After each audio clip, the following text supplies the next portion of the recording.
but showing off the actual bidet function obviously is difficult, not only because it's on YouTube, but because this is truly an intelligent toilet. It's not just gonna let me turn on that water and splash it out all over my bathroom, which is great if you think, you might accidentally turn on the button, or if you have kids or pets that might knock it, because it has a sensor in the toilet seat. Not only does that sensor sense when you need to flush or to put the seat down, put the seat up, but it won't let you turn on the bidet unless there is weight and someone actually sitting down on it, which again is super smart, and it keeps everything nice, clean, and hygienic.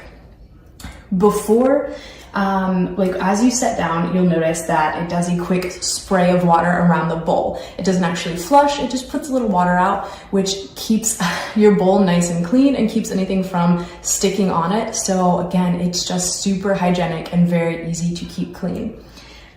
I really, really love this one. It is a luxury experience.